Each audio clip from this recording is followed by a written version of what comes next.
प्रभु यीशु मसीह के नाम से आप सबको जय मसीह की। मेरे प्रिय, यूट्यूब में मैं अभी देख रहा हूँ एक वीडियो जो कहता है कि यीशु मसीह जो हैं वो श्री कृष्ण को विश्वास करते थे, यानी श्री कृष्ण को भगवान मानते थे।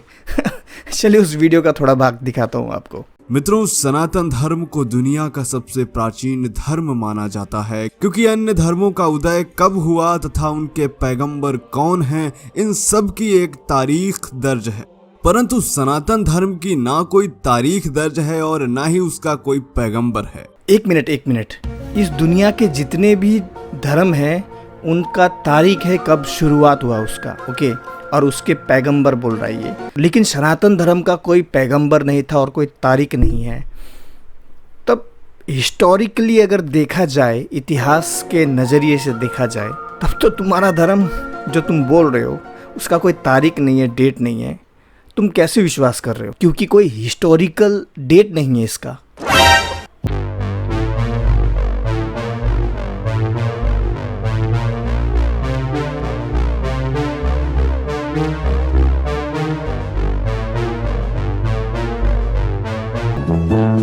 इसके अलावा कालांतर में कुछ समाज सुधारक भी हुए हैं जिन्होंने देश काल परिस्थिति अनुसार सनातन धर्म से हटकर कुछ नियम बनाए।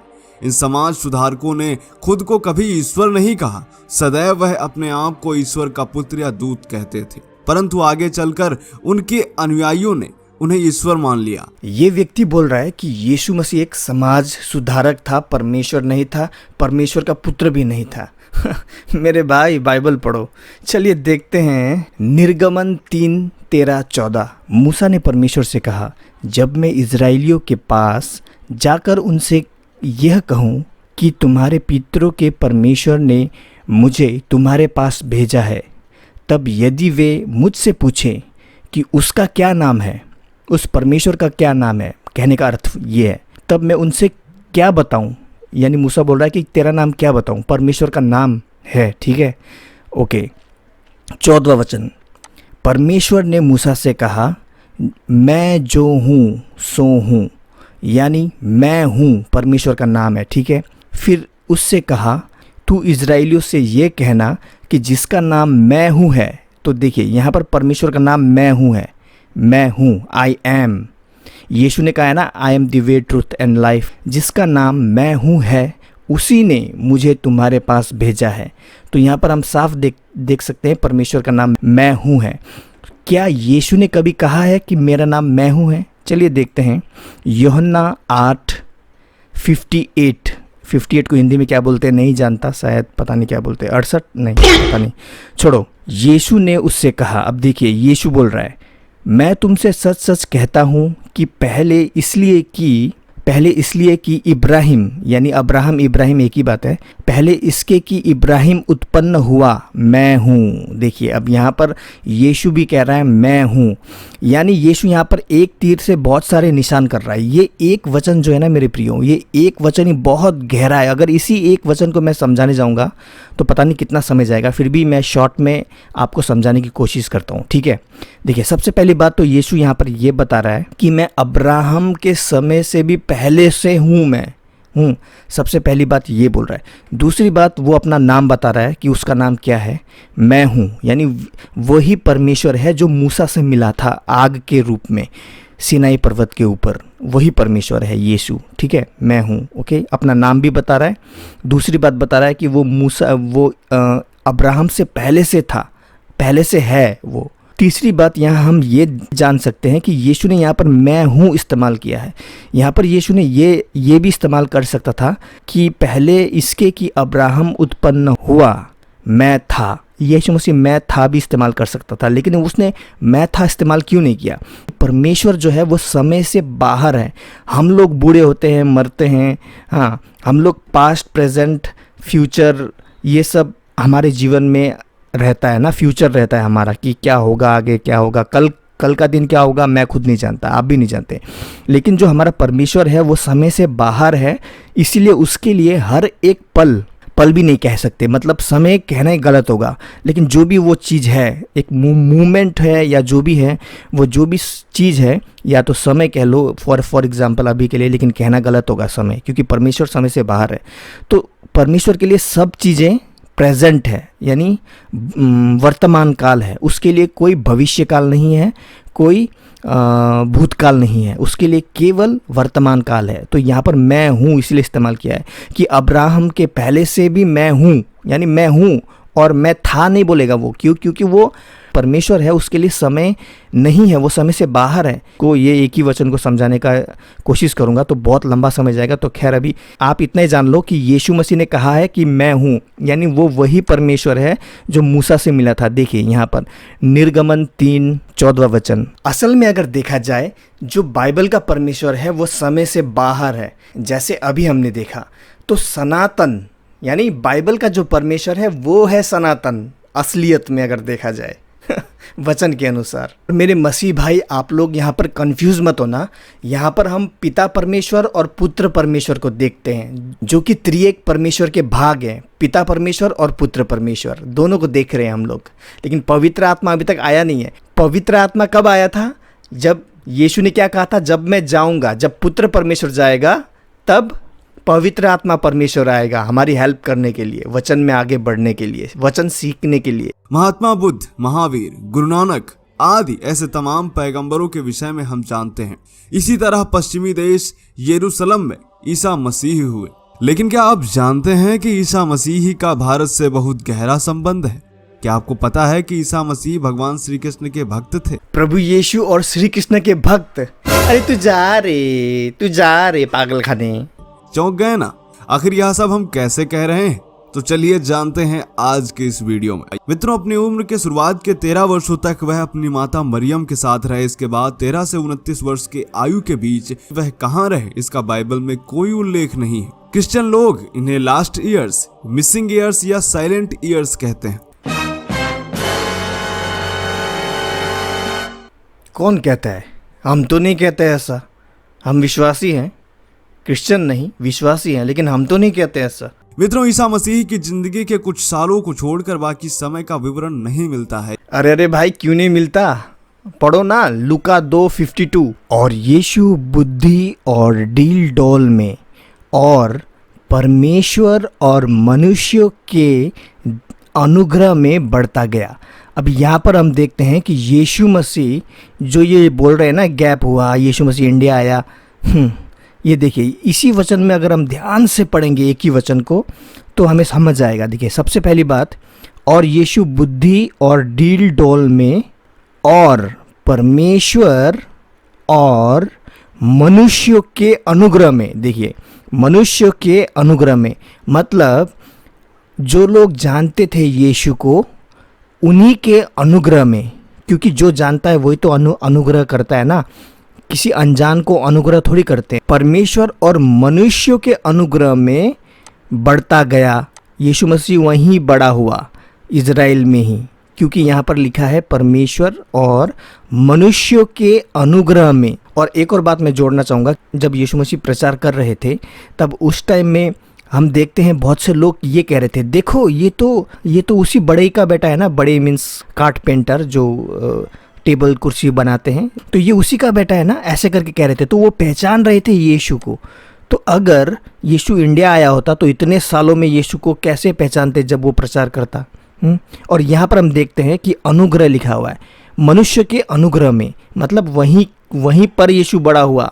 भारतीय दार्शनिक ओशो ने भी ईसा मसीह का भारत से संबंध होने की बात कही थी। उन्होंने कहा था कि जब भी कोई सत्य के लिए प्यासा होता है तो अनायास ही वह भारत के लिए उत्सुक हो उठता है, अचानक पूरब की यात्रा पर निकल पड़ता है। ये सही है, जब भी कोई सत्य के लिए प्यासा होता है वो अचानक पूरब की ओर यानी भारत की तरफ आ जाता है। लेकिन मैं तो पहले से पूरब में हूँ, तो मैं क्या करूँ? क्या हुआ? मुझे कुछ समझ नहीं आ रहा है। अरे समझ में नहीं आ रहा है? तू तो डांस कर रहा है। मुझे कुछ समझ नहीं आ रहा है, मैं बहुत कंफ्यूज हूँ। कंफ्यूज हूँ? कहाँ जा रहा है तू? मैं जा रहा हूँ पूरब की ओर, ज्ञान की खोज में। पूरब की ओर? हाँ। ज्ञान की खोज में? हाँ। अच्छा। गिर गया।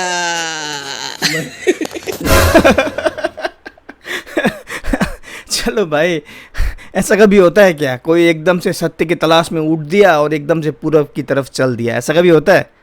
इसको पागल बना रहे हो। और हाँ यार, एक बार के लिए अगर मैं मान भी लूँ कि यीशु मसीह आया भारत में और उसने बुद्धिज़्म सीखा या फिर हिंदुइज़्म सीखा कृष्णा से, चलो हाँ मैं मान भी लूँ, चलो, तो फिर वहाँ इज़राइल में जाके वापस उसने हिंदुइज़्म या तो बुद्धिज़्म क्यों नहीं सिखाया? हाँ, यहाँ से शिक्षा लेके जाके वहाँ पर सिखाना चाहिए था ना वही चीज़। हाँ, किसको पागल बना रहे हो? और ये कौन दार्शनिक है भाई? किसी की भी बातें ऐसे विश्वास मत कर लो, खुद जांचो परखो। कैसा नाम है ये, लोकरो पोकरो, क्या नाम है इसका? भारतीय दार्शनिक ओशो। मेरी प्रियो, ये व्यक्ति जिस दार्शनिक की बात कर रहा है ओशो की, ये ओशो जो है ये एक्चुअली में कोई दार्शनिक वार्शनिक नहीं है। ये ओशो जो है ये एक सेक्स किंग है, सेक्स किंग, सेक्स गुरु बोल लो इसको। क्योंकि इसने मतलब इसका ऐसा मानना है कि जो संभोग होता है, संभोग करके हम परमेश्वर की तरफ जा सकते हैं, संभोग करके। तो इसने एक किताब भी लिखी है जो अभी भी बिक रही है अमेज़ॉन में, जिस किताब का नाम है संभोग से समाधि की ओर। और इसका ऐसा नहीं है कि आप मतलब अपनी पत्नी से संभोग करो, नहीं। ये जो ओशो है इसका कहना है कि एक व्यक्ति का जो जीवन है पूरा एकदम आज़ादी होना चाहिए, जिससे मन चाहा आप संभोग करो, सेक्स करो, ओके, और शादी तो मत करो। और इसने ऐसे नहीं, अमेरिका में भी ऐसे करके अपना पूरा कल्ट इसने बना लिया था और अमेरिका में इसको जेल में भी डाला गया था। और अमेरिका से ये बैंड, ये जा नहीं पाएगा अमेरिका, और बहुत से देशों ने इसको बैंड कर दिया है। हालांकि ओशो अभी मर चुका है, लेकिन ये जो व्यक्ति जिसका उदाहरण दे के बोल रहा है ना, ओशो ने कहा था कि ईसा मसीह भारत आए थे। जो व्यक्ति खुद ऐसा हो, ऐसी ऐसी किताबें लिखता हो, जेल जा चुका हो, तो क्या उस व्यक्ति की बातें विश्वास कर सकते हैं? यद्यपि बुद्ध की मृत्यु हो चुकी थी, गौतम बुद्ध के 500 साल बाद जीसस भारत आए थे। जीसस ने 13 से 29 वर्ष की उम्र में यहीं तिब्बत में लामाओं से शिक्षा ली थी। यहीं से शिक्षा लेकर वह यरूशलेम गए और धर्म का प्रचार किया। हाँ, यही तो बोल रहा हूँ मैं, यहीं से शिक्षा लेके गए और धर्म का प्रचार किया। वहाँ जाके उन्होंने बुद्धिज़्म सिखाया ना, या तो हिंदुइज़्म सिखाया इजराइल में जाके। यहूदी मान्यता में ईश्वर को हिंसक माना गया है। वेल, इसके जो मन में आ रहा है ये वो बोल रहा है और कुछ नहीं। ये बोल रहा है कि यहूदी लोग ईश्वर को ऐसा मानते थे, एकदम खतरनाक, ये वो। ऐसा नहीं है। जो परमेश्वर है वो दयालु है और यहूदी भी यही मानते हैं, जिसका बहुत बड़ा सबूत है कि जोना को क्या कहेंगे, योना को निनवे परमेश्वर कहता है जाने के लिए, लेकिन जोना यानी योना नहीं जाता है। फिर उसके बाद में फिर वो वापस आता है और वो जाके वार्निंग देता है वहाँ के लोगों को, और वो जो जोना है वो निनवे के लोगों को जाके वार्निंग देता है कि अगर तुम लोग नहीं सुधरे तो परमेश्वर आकाश से गंधक आग गिराएगा। वहाँ के लोग जोना की बात यानी योना की बात सुनते हैं और सुन के मानते हैं, टाट ओढ़ते हैं, काला टाट। हाँ, तो परमेश्वर उनको क्षमा कर देता है। और हम देखते हैं कि वहाँ बाइबल में लिखा है कि जो योना नबी है वो परमेश्वर से बोलता है कि मुझे पता था तू क्षमा कर देगा इनको, इसलिए मैं नहीं आ रहा था यहाँ पर। हाँ, तो परमेश्वर दयालु है और यहूदी लोग अभी भी पढ़ते हैं योना नबी की कहानी, कुछ भी मत बोलो। जबकि ईसा मसीह ने ईश्वर को प्रेम करने वाला दयालु बताया। मित्रों, यदि आप महात्मा बुद्ध व यीशु के उपदेशों का तुलनात्मक विश्लेषण करेंगे तो काफी हद तक समानता पाएंगे। समानता तो बिल्कुल नहीं है। एक कहानी बताता हूँ कि एक बार एक स्त्री का, ये बुद्ध की कहानी है, एक बार एक स्त्री का बच्चा मर जाता है छोटा। जब वो आती है कि मेरे बच्चे को जिंदा कर दो बोल के बुद्ध के पास आती है, तो बुद्ध बोलता है जिस घर में कोई भी व्यक्ति ना मरा हो वहाँ से तुम राय का दाना लेके आओ। तो वो स्त्री भागती है इधर उधर, आपके घर में राय का दाना है? तो बोलता है हाँ है, मुझे बुद्ध ने मांगा है, प्लीज़ दो ना थोड़ा दाना। जब वो दाना दे रहा होता है जो व्यक्ति उस स्त्री को जिसका बच्चा मर गया है, तब वो स्त्री पूछती है कि क्या आपके यहाँ पर कोई मरा है? तो बोलता है हाँ, मेरा माँ मरी थी। फिर दूसरे घर में जाती है वो, वहाँ पर भी वो जाके राय का दाना मांगती है। लेकिन हर एक व्यक्ति के घर में कोई ना कोई मरा होता है, क्योंकि हर एक घर में दादा दादी नाना नानी कोई ना कोई तो मरा होता है ना। फिर जब वो स्त्री बुद्ध के पास आती है थक हार के कि मुझे तो कोई भी घर ऐसा नहीं मिला जिसके घर में कोई मरा ना हो, सबके घर में कोई ना कोई मरा है। तो बुद्ध कहता है हाँ, मैं तुम्हें यही समझाना चाहता था कि जीवन मरण एक चक्र है, काल है, लेकिन समानताएं बोल रहा है ना इसने बोला समानता है। लेकिन यीशु मसीह के पास याईर नाम का एक व्यक्ति आया जिसकी 12 साल की बेटी मर गई थी, लेकिन यीशु ने उसे जिंदा किया है। हाँ, तो शिक्षा में कहाँ तक समानताएं आई, बोलो। लुईस जेकोलियत ने 1869 में अपनी एक पुस्तक प्रकाशित की जिसका नाम है द बाइबल इन इंडिया। इस पुस्तक में बताया गया है कि ईसा मसीह भगवान श्री कृष्ण के भक्त थे। मित्रों, लुईस जेकोलियत फ्रांस के एक साहित्यकार व वकील थे। कल को मैं अगर कोई किताब लिख दूं और ये कहूं कि जितने भी हिंदू भगवान हैं वो यीशु मसीह को मानते थे लेकिन बाद में भटक गए, तो क्या आप मानोगे? हाँ, क्या बात कर रहे हो। उन्होंने लिखा है कि ईसा मसीह कुछ दिन जगन्नाथपुरी में रहे। इस दौरान उनका नाम ईसा कृष्ण पड़ गया था, क्योंकि भाषाओं के अंतर से शब्द उच्चारण में फेरबदल तो होता ही है। जैसे कि गांव में कृष्ण को कृष्णा कहा जाता है, उसी तरह यूरोप में कृष्ण शब्द बदलकर क्राइस्ट हो गया। अरे रे भाई, जो मन में आया वो मत फेंको, ठीक है। ग्रीक शब्द है क्रिस्टोस, तो वहां से आया है, जिसका अर्थ होता है दी एनॉइंटेड वन, जिसका मतलब हिंदी में होता है अभिषिक्त। तथा ईसा जीसस हो गया और यूरोप के लोग ईसा कृष्ण को जीसस क्राइस्ट कहने लगे। ये भी गलत बोला। यीशु का नाम क्या बोलता है कि इंडिया से पड़ा है, नहीं, बिल्कुल गलत है, बिल्कुल गलत और झूठी शिक्षा है। यीशु का नाम हिब्रू शब्द से पड़ा है और यीशु का नाम परमेश्वर ने रखा है। मरियम से क्या कहा था, तू उसका नाम यीशु रखना। एक्चुअली यीशु नहीं है, यीशुआ, एक्चुअली यीशुआ रखना। यीशुआ एक्चुअल जो परमेश्वर ने कहा था वो यीशुआ था वो शब्द, लेकिन धीरे धीरे हम लोग उसको यीशुआ को हमने काट दिया, हमने बना दिया यीशु। आ बोलना छोड़ दिया हम लोगों ने। और जो क्या बोलते हैं, और जो इंग्लिश बोलने वाले लोग हैं, अमेरिकन्स, यूनाइटेड किंगडम के लोग, वो लोग यीशुआ बोल नहीं पाते थे, इसलिए उन्होंने यीशुआ को उन्होंने क्या कर दिया, जीसस बोल दिया। ये जीसस मतलब उनका बोलने का उच्चारण अलग है ना, तो वो बोलते बोलते धीरे धीरे जीसस हो गया। लेकिन ये शब्द यीशु ने, खुद परमेश्वर ने रखा है नाम यीशु का, यीशुआ रखना है इसका नाम, ओके। इंडिया से पढ़ा है, ऐसा लोगों को तो ना क्या बोलूँ। मेरे प्रियो, लाइट चली गई और बाहर बारिश हो रही है और पता नहीं रिकॉर्डिंग कर पाऊँगा कि नहीं, तो अभी इस वीडियो को यहाँ तक रखते हैं।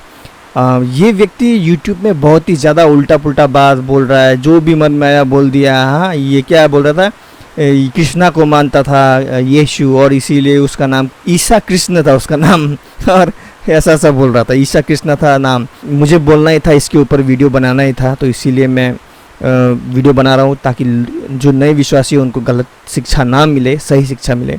तो मेरे प्रियो, आज के लिए बिजली चमक रही है। तो मेरे प्रियो, आज के लिए इतना ही। मिलते हैं अगले वीडियो में। प्रभु यीशु मसीह आप सबको आशीष दे। जय मसीह की।